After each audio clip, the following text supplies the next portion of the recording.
The arena is silent. Not the kind of silence you get when nothing's happening. The kind of silence that means something is about to happen. You can feel it before you see it. A shift in the air. A tension so thick it almost has weight. Two men in the same space. Two legends breathing the same air. And suddenly, the world gets smaller. Steven Seagal carries himself like a man who has never lost. Ever. That's the first thing you notice. The way he walks into a room like the room should feel lucky. Shoulders back. Eyes forward. A half smile that says he already knows how this ends. He's been the most dangerous man in every room he's ever walked into. For decades. And he knows it. But then there's Chuck Norris. Chuck doesn't need to announce himself. He never has. He just stands there. Still. Quiet. Like a mountain that decided to show up. And something about that stillness does something to the air around it. It doesn't feel peaceful. It feels like the moment before lightning. Calm on the outside. Absolute power underneath. Steven Seagal thought he was ready for this moment. He'd prepared himself. He'd run through it in his head. He knew his skills. He knew his strength. He trusted every year of training behind him. He walked in confident. And then Chuck Norris turned and looked at him. Just looked at him. And something changed. Here's the question that's going to sit with you through this whole video. What is it about a single look from certain people that can reach right through your confidence and shake something deep inside you? Not a punch. Not a threat. Not a word spoken. Just eyes meeting eyes. And yet it hits harder than anything physical ever could. Think about a moment in your own life. A teacher. A coach. An older kid. Someone who looked at you and without saying a single word made you suddenly aware of every mistake you'd ever made and every limit you hadn't crossed yet. You felt small, not because they made you feel small, but because in that one moment you became aware of exactly how big they were. That's what happened in that room. That's what Chuck Norris did with one look. Steven Seagal had built his whole identity on being untouchable, and for most of his life it worked. He trained in Aikido from the time he was young and eventually became something almost unheard of for a non-Japanese person at the time. He was the real thing, not movie magic, not Hollywood tricks. He could walk into a dojo anywhere in the world and hold his own. He earned that confidence. Every single piece of it. His movie showed it too. The way he moved on screen wasn't acting. It was real movement, real technique. When he threw someone, it looked different from other action stars because it was different. The wrist locks were real. The throws were real. His body knew exactly what it was doing because his body had done it 10,000 times before in training. And audiences felt that. Something in the human brain can tell the difference between someone pretending to be dangerous and someone who actually is. Seagal had that quality, that heaviness to his presence, that certainty in his eyes that said he had nothing to prove but would prove it anyway if you pushed him. So when Steven Seagal walked into a space with Chuck Norris, he wasn't walking in nervous. He was walking in as an equal, maybe even with a quiet confidence that edged past that. He was Steven Seagal. That meant something. That had always meant something. But here's what's fascinating about Chuck Norris that most people don't fully understand until they stand next to it. Chuck Norris doesn't perform being dangerous. He just is it. There's a difference between someone who has learned to project power and someone who has simply become power. Seagal learned to project it. He mastered the art of presence. He mastered the way a body should move when it wants the room to pay attention. That's skill. That's discipline. That's real. But Chuck Norris went somewhere else entirely. Somewhere that training can point you toward, but can never guarantee you'll reach. He started in Tang while serving in the United States Air Force. Not in a fancy dojo. Not with a dedicated master and a clear path laid out in front of him. In Korea, in whatever time he could find between his duties. He trained because something in him needed to. Not for movies. Not for fame. Not for a reputation he was building. Just because the discipline spoke to something inside him that wanted to be answered. And then he kept going. For years. Quietly. Relentlessly. He earned his black belts not as a celebrity collecting credentials, but as a student who showed up and refused to stop. He competed. He fought real opponents in real competitions before anyone knew his name. He lost sometimes. And he came back. And he kept going. That's what Chuck Norris looks like from the inside of his own eyes when he looks at you. He's not looking at your reputation. He's not measuring your credits or your rank or what people say about you in interviews. He's looking at you, the real you underneath all of that. And decades of reading real opponents in real situations gave him a vision that cuts right through the surface. When he looked at Steven Seagal, it wasn't mean. It wasn't aggressive. It wasn't a challenge thrown down in words. It was just true. And the truth of it landed somewhere in Seagal's chest before his brain could get in the way and argue with it. Now stop for a second, because this is worth sitting with. What does it feel like to be seen by someone who actually knows? Not someone who's heard of you. Not someone impressed by your name or your movies or your belt rank on paper, but someone who has spent a lifetime developing the ability to look at another person and understand exactly what they're made of. Most of us never experience that.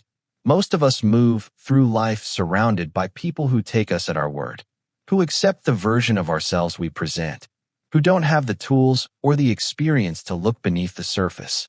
But every once in a while you walk into a room with someone who has those tools. Someone who has spent so long in real situations with real stakes that their eyes carry a weight that normal eyes don't have. And when those eyes land on you, something happens. Something honest. Something you can't charm your way out of or reputation your way past. Seagal felt it. And to understand why, you have to understand what Chuck Norris built over a lifetime that put that particular quality in his eyes. There was a moment early in Chuck Norris's journey that shaped everything that came after. He was competing. He was good. He knew he was good. And he ran into someone better. Not just a little better. Someone operating on a level that showed him in a single exchange exactly how much further the road went than he had imagined. A lot of people quit at that moment. A lot of talented people hit that wall where the distance between where they are and where the best people are becomes visible, and they decide the gap is too large.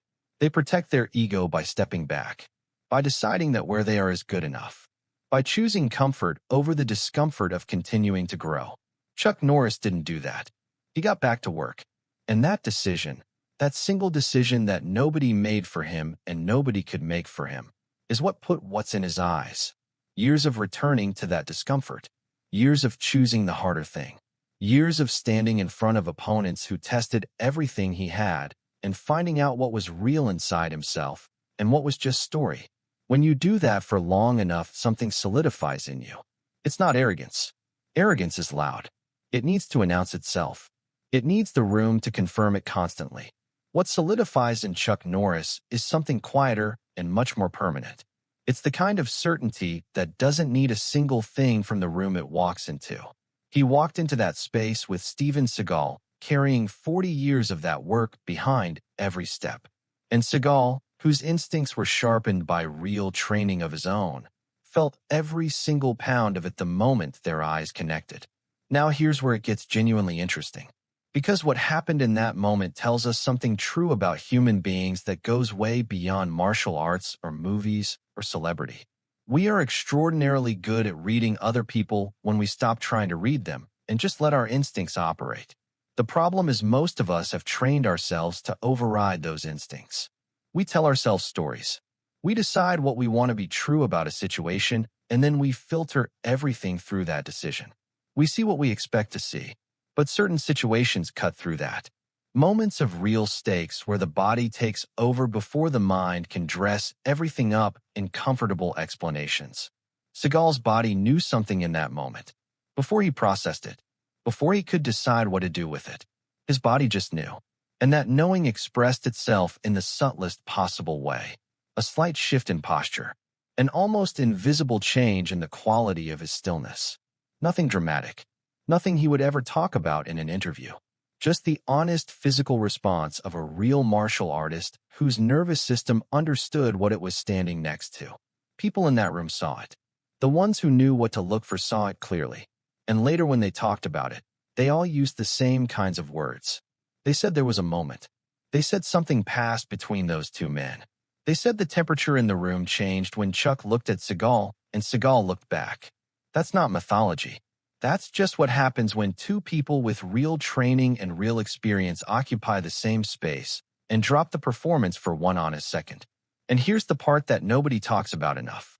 What did it cost Chuck Norris to build the thing that was in that look? He gave up the version of himself that needed to be seen as great. That's the hardest thing any person can give up. The need to be seen. The need for the room to confirm your greatness back to you every time you walk in. Every martial artist starts their journey carrying that need. Every athlete does. Every performer. Every person who is trying to become something. The need for recognition is the fuel in the beginning. It's what gets you to the gym. It's what makes you show up when you don't want to. It's what pushes you past the first wall and the second wall and the third. But at some point on the long road, the great ones find something on the other side of that need. Something that doesn't require the room at all. Something internal, permanent, unaffected by whether anyone sees it or acknowledges it or believes in it.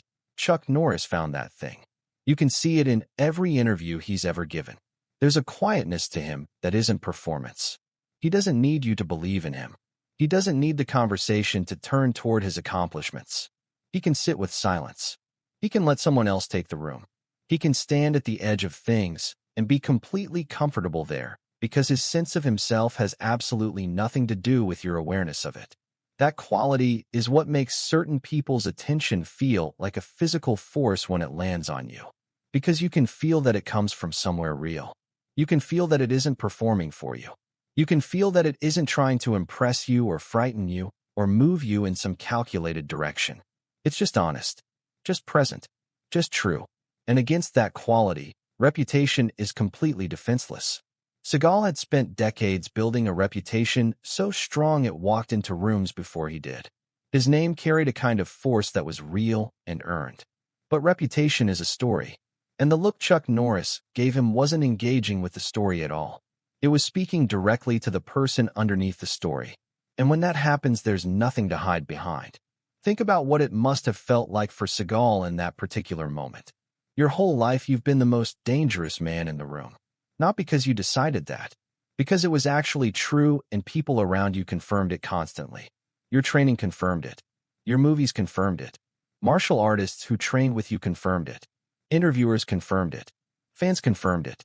Decades of consistent confirmation that the story you carried about yourself was accurate.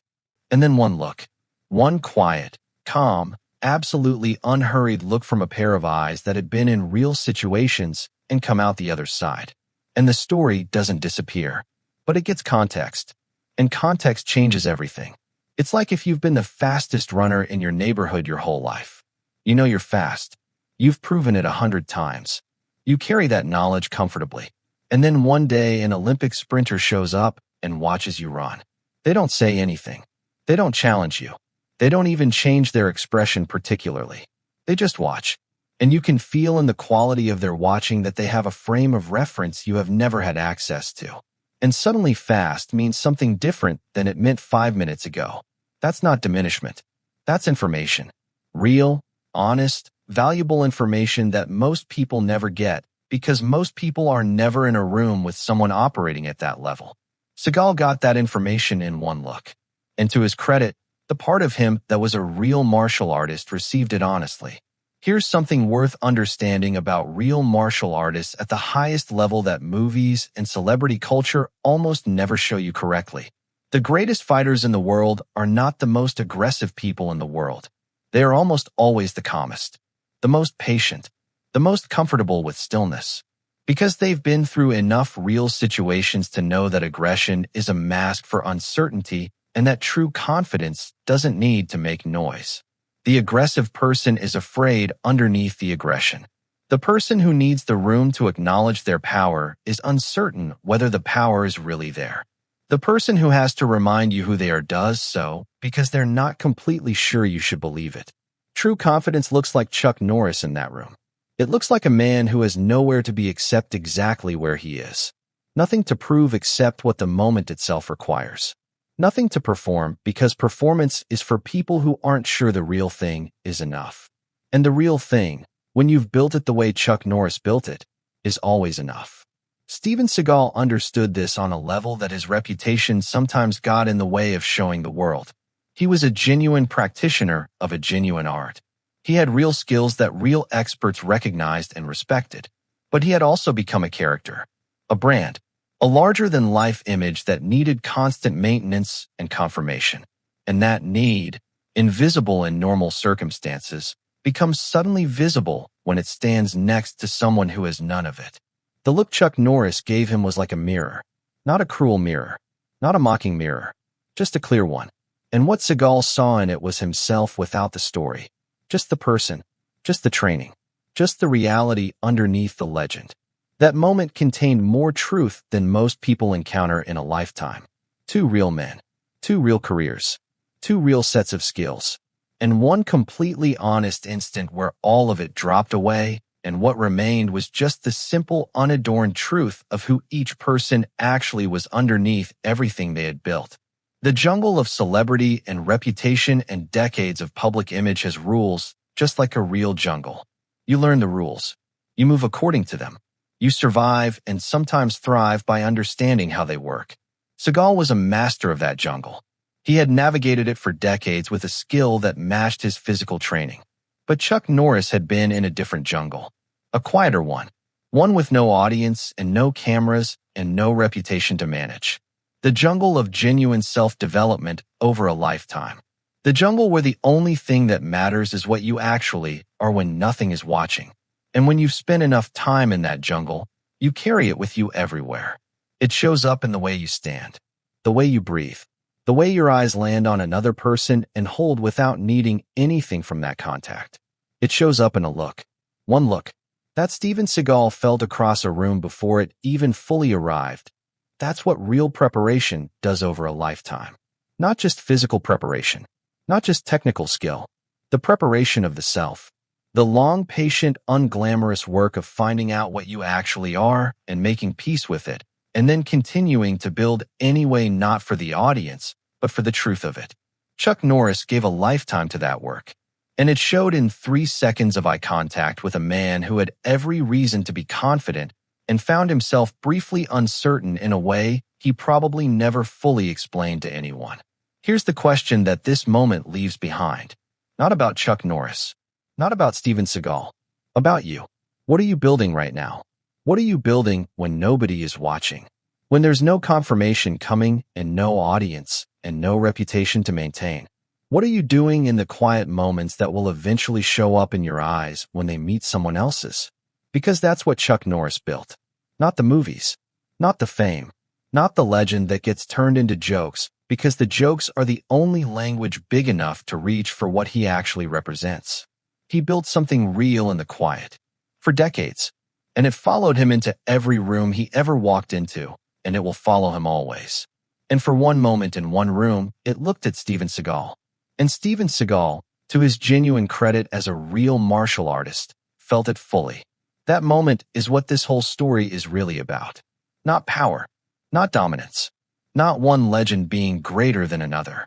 It's about the difference between building a reputation and building a self, between performing confidence and earning stillness, between being the most dangerous man in every room you've ever walked into and being the kind of man who can make the most dangerous man in every room suddenly very aware of exactly where he stands.